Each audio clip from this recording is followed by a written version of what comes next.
Guys, welcome back to another vlog. अस्सलाम वालेकुम मेरे प्यारे भाई और बहनों, कैसे हो आप सब। और गाइस, आज का व्लॉग बहुत ही ज्यादा इंटरेस्टिंग होने वाला है क्योंकि आज हम इस्लाम की खूबसूरती के बारे में बात करने वाले हैं।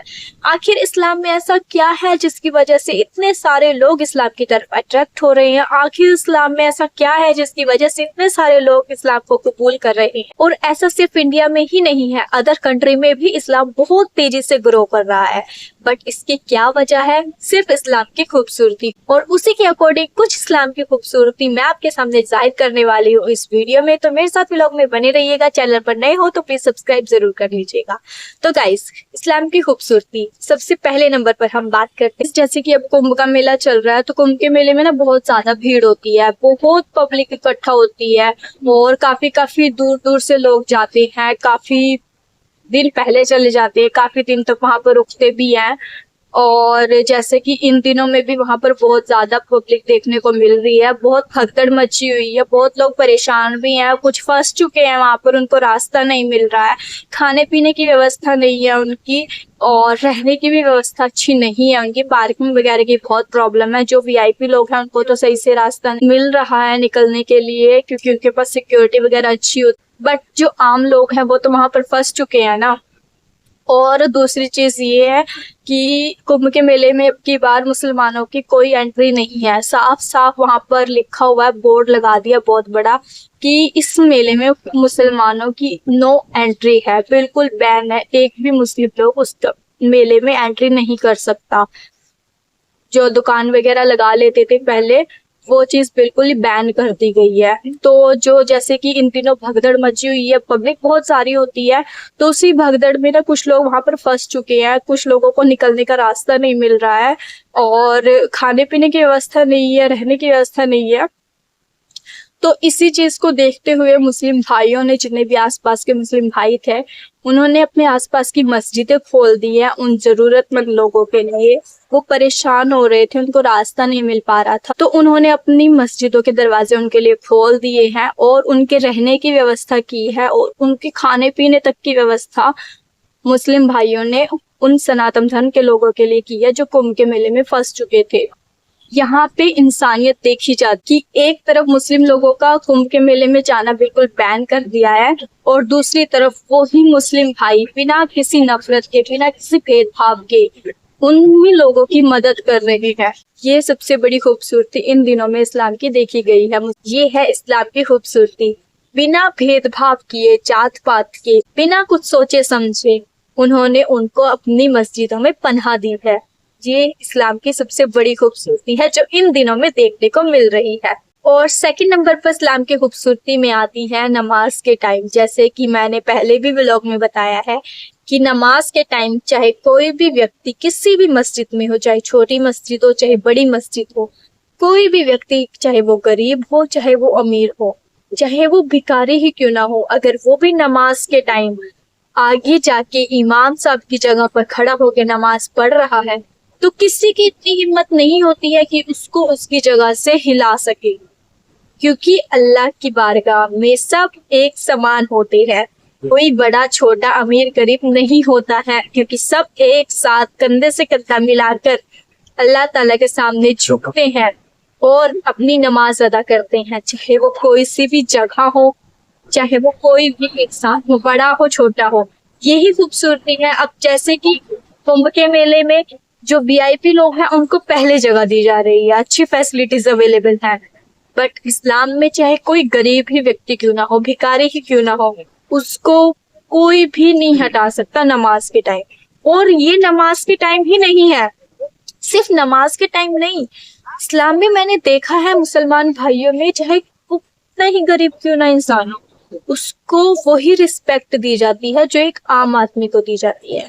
मुस्लिम भाई कभी फर्क ही नहीं करते हैं इस चीज में, वो सिर्फ जरूरतमंद की मदद करते हैं। ये मैंने बहुत जगह देखा है। ये सबसे बड़ी खूबसूरती है इस्लाम में कि मुस्लिम इस्लाम के लोग किसी भी इंसान में कोई फर्क नहीं करते हैं, जात पात में, बिरादरी में कोई फर्क नहीं करते। और तीसरे नंबर पर है इस्लाम की खूबसूरती कि मुसलमान इस्लाम में भी काफी ऐसी कास्ट, जात पात वगैरह बनाई हुई है, बट ये जात पात वगैरह ना लोगों ने ही बनाई हुई है आपस में, अल्लाह ताला ने नहीं बनाई है ये जात पात। और बेशक ये जात पात चलो बना भी दी है, बट मुस्लिम जो इस्लाम से रिलेटेड लोग हैं वो जात पात को ज्यादा अहमियत नहीं देते हैं। वो सिर्फ अपने ईमान को अहमियत देते हैं कि वो अल्लाह को ही सिर्फ खुदा मानते हैं। जब बात अल्लाह ताला की होती है तो सब साथ मिलकर खड़े होते हैं, और अगर सर झुकाना हो तो सिर्फ एक के आगे झुकाते हैं, सिर्फ अल्लाह ताला के, क्योंकि उनको पता है खुदा सिर्फ एक है। जात पात तो सिर्फ लोगों ने ही बनाई है ना, वो इतनी मैटर नहीं करती है जितना एक खुदा मैटर करता है जिसने ये पूरी कायनात बनाई है। तो वो सिर्फ मुस्लिम में यही खास बात होती है कि चाहे कितनी बड़ी जंग हो, कितनी बड़ी प्रॉब्लम हो, कोई भी जात पात नहीं देखेगा, सिर्फ एक साथ खड़े होकर उस चीज को मुकाबला करेगा। और 4th नंबर पे है इस्लाम की खूबसूरती की। मैंने हाल ही में एक वीडियोस वगैरह में, रील वगैरह में देखा था इंस्टा पे, तो मदरसे में कुछ बच्चे थे और कुछ सनातन धर्म के लोग आकर उनको बोल रहे थे, बच्चों को बोल रहे थे कि जय श्री राम के नारे लगाओ। अब बड़ा इंसान झुक ना झुके वो बात अलग है, बट मुस्लिम लोगों के बच्चे मैंने इतने समझदार इंटेलिजेंट देखे हैं ना, छोटे से छोटे बच्चे को कुरान शरीफ इतनी अच्छी तरह से पढ़ लिया, कोई भी सूरत लगा लो 1 मिनट में पढ़ के सुना देंगे और उसका मतलब भी बहुत अच्छी तरह से पता होगा। और जो कि सनातन धर्म के लोग आकर उनको बोल रहे थे कि जय श्री राम के नारे लगाओ, पिटाई होगी, वो बच्चे तक नहीं डर रहे थे उनसे, बिना डरे उन्होंने एक भी नारा नहीं लगाया। और अब बात करते हैं इस्लाम की खूबसूरती लड़कियों औरत जात को लेके। जैसे कि पहले के जमाने में ऐसा होता था, लड़कियों को एक तरह से बोझ समझा जाता था। कहीं पे भी अगर किसी के घर में औलाद पैदा हो जाती थी लड़की, तो इतना गम, इतना अफसोस मनाया जाता था कि हम कैसे करेंगे, लड़की पैदा हो गई है। कुछ लोग तो उनका आस पड़ोस में दे देते थे, जमीन में जिंदा गाड़ देते थे, ऐसे ही गिरा देते थे, लड़कियों को बिल्कुल भी कदर नहीं करते थे। और मैंने इस्लाम में देखा है औरत जात को इतनी रिस्पेक्ट दी जाती है ना, इस्लाम में लड़कियों को इतनी रिस्पेक्ट दी जाती है। अगर किसी घर में लड़की पैदा हो जाती है तो उसको इतनी बरकत वाला माना जाता है ना कि हाँ अल्लाह ताला ने हमें लड़की दी है, हम कितने खुश नसीब हैं कि हमें एक लड़की पैदा हुई। यही है इस्लाम की खूबसूरती। और 5वें नंबर पर बात करते हैं कि इस्लाम में लड़कियां जो होती है वो हिजाब बुर्का वगैरह डालती हैं। मुझे भी बहुत सारे ऐसे कमेंट आए हैं कि आप हिजाब क्यों नहीं डालते हो, कब डालोगे, हिजाब में वीडियो बनाओ। तो उसी से रिलेटेड है कि लड़कियां हिजाब डालती हैं पूरा, जैसे कि उनकी ना आंखें दिखती हैं, किसी किसी की तो आंखें भी नहीं दिखती हैं, वो पूरा ही कवर करके रखती हैं। तो इस्लाम में ये सबसे बड़ी खूबसूरती है इस्लाम की कि लड़कियों को पर्दे में रहने का हुक्म दिया गया है। लड़कियों को, औरतों को, लेडीज को पर्दे में रहने का हुक्म दिया गया है। किसी भी गैर मर्द को अपना फेस दिखाने की परमिशन नहीं दी गई है। और इससे ये बात बहुत अच्छी भी है कि अगर कोई किसी लड़की ने पूरा बुर्का, अपना पूरा जिस्म ढक रखा है ना, तो सामने वाले बंदे की देख के नजरें अपने आप झुक जाती हैं। उसके मन में गंदा ख्याल आएगा ही नहीं ना कि हाँ इस लड़की का कोई पार्ट दिख रहा है। क्योंकि जैसे कि दूसरे उसमें होता है कि लड़कियां अपने आप को फेमस करने के लिए कैसे कैसे कपड़े डालती हैं, डांस करती हैं, ऐसी ऐसी वीडियोस बना के डालती हैं। मैंने भी बहुत सारी ऐसी वीडियोस देखी हैं जो सिर्फ फेमस होने के लिए करती हैं इतना कुछ, और जब फेमस हो भी जाती है तब भी ऐसे ऐसे कपड़े पहनती हैं, कुछ भी नहीं देखते हम किसके सामने खड़े हैं, किसके सामने से गुजर रही हैं। और अगर उनको कोई लड़का अच्छा कमेंट कर भी देता है कि हाँ वाओ यार तुम कितनी अच्छी लग रही हो, तो वो उस चीज को ना बहुत खुशी महसूस करती है कि हाँ कोई उनकी तारीफ कर रहा है।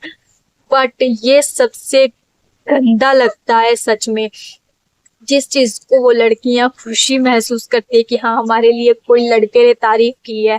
और इस्लाम में यही खूबसूरती है कि लड़कियों को पर्दे में रहने का हुक्म दिया गया है। कोई भी गैर मर्द, कोई भी पराया लड़का उस लड़की का एक कितना सा भी उसको ना देख सके। और इस्लाम में लड़कों के लिए, जेंट्स के लिए भी ये बात जायज है कि वो किसी को गंदी नजर से ना देखें। अगर प्यार मोहब्बत करना है तो सिर्फ अपनी बीवी से करें, और अगर किसी लड़की से भी कर रहे हो तो वो उसको निभाओ। ऐसा नहीं है कि हाँ उसके साथ टाइम पास किया और छोड़ दिया। इस्लाम में ये सबसे बड़ा गुनाह बताया गया है। अल्लाह ताला ने इजाजत दी है अपने मनपसंद इंसान से निकाह करने के लिए। किसी प्रेशर में आके जोर जबरदस्ती से किया हुआ निकाह, लिया हुआ कोई भी फैसला आप जिंदगी भर नहीं निभा सकते। ये सबसे बड़ी खूबसूरती है इस्लाम। और इस्लाम में लेडीज को अपने हस्बैंड के साथ ऊंची आवाज में बात नहीं करनी चाहिए। अगर आपके हस्बैंड आपसे नाराज हैं, थोड़ा गुस्से में है, वो कुछ बोल भी रहे हैं, गुस्से में इंसान कुछ भी बोल देता है, गालियां भी दे देता है, तो उसकी बात को चुपचाप सुनो। ऐसा नहीं है कि आगे से ऊंची आवाज में आके उसको जवाब दो। बहुत बड़ा गुनाह बताया गया है ये। एक, अपनी नजर हमेशा नीचे झुका के चलो, इसमें तुम्हारी। दूसरा, अपने पति से कभी भी ऊंची आवाज में बात ना करो। और तीसरा, अगर गलती हो जाए तो उसको एक्सेप्ट करो, चाहे वो लड़की है, चाहे वो लड़का है, चाहे वो पति है, चाहे वो पत्नी है। गलती किसी से भी हो सकती है, बट सबसे बड़ी बात है उस गलती को एक्सेप्ट करो और माफी मांगो। ये सबसे बड़ी खूबसूरती है इस्लाम की। और एक खूबसूरती है इस्लाम की कि पराये मर्द के साथ, किसी औरत को या किसी लड़की को पराये मर्द के साथ कभी भी प्यार से बात नहीं करनी है। अपनों से हमेशा प्यार से, तमीज से बात करो। बट अगर कोई सामने वाला तुम्हें गलत बोल रहा है तो उससे प्यार से हंस के बात बिल्कुल भी नहीं करनी चाहिए। उससे बिल्कुल कड़क आवाज, गुस्से की तरह उससे जवाब दो कि हाँ क्या बोल रहा है। क्योंकि अगर तुम किसी पराये मर्द के सामने हंस के, अगर वो गलत बोल रहा है तो हंस के बात करोगे या फिर कुछ नहीं बोलोगे, तो वो तुम्हारे लिए खतरा है। अगर तुमने उसे पलट के जवाब नहीं दिया, वो तुम्हारे लिए मुसीबत हो सकता है। तो अगर कोई पराया मर्द है, तुम्हें कुछ गलत बोल रहा है, तो उसे उसी टाइम उस बात का जवाब दो, बिल्कुल करारा जवाब दो, ताकि वो आगे से तुम्हें कुछ बोल ना सके। जहां गलती हो वहां झुक जाओ, और जहां गलती ना हो वहां उस प्रॉब्लम का डट के सामना करो। ये है इस्लाम की खूबसूरती। और गाइस, एक खूबसूरती और है इस्लाम की कि जैसे कि रमजान आने वाले हैं, सारे भी मुस्लिम भाई बहन सब रोजा रखते हैं। तो रमजान में ऐसा होता है कि जैसे पूरा दिन हमें कुछ भी खाना पीना नहीं होता है, सिर्फ सुबह शहरी के वक्त खाना होता है। फजर की नमाज से पहले थोड़ा बहुत खा के फिर फजर की नमाज अदा करते हैं, उसके बाद से पूरा दिन कुछ नहीं खाते हैं। और मगरिब की नमाज के टाइम अपना रोजा इख्तियार करते हैं, थोड़ा बहुत खा के, और उसके फिर बाद मगरिब की नमाज अदा करते हैं। तो ऐसे पूरा दिन हमें कुछ भी खाना पीना नहीं होता है। तो उस टाइम देख लो कितना बड़ा वो होता है कि पूरा दिन हम बिना पानी तक के रह लेते हैं। और जब बल्कि हमें किसी इंसान का डर नहीं होता है कि हाँ अगर हमारे हलक से पानी नीचे चला जाए, एक बूंद पानी की हलक से नीचे नहीं जाती है रमजान में।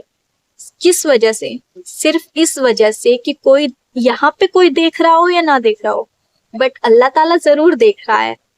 ये सबसे बड़ी खूबसूरती है इस्लाम की। और गाइस, ये सारी इस्लाम की खूबसूरत बातें मैंने आपके सामने अपने अंदाजे से शेयर की है। कहीं से कोई चीज पढ़ी नहीं है, कहीं से कोई चीज लिखी नहीं है, बस अपने माइंड से, अपने दिल से इन सारी चीजों को आपके सामने शेयर किया है, बयां किया है अपने लफ्जों में।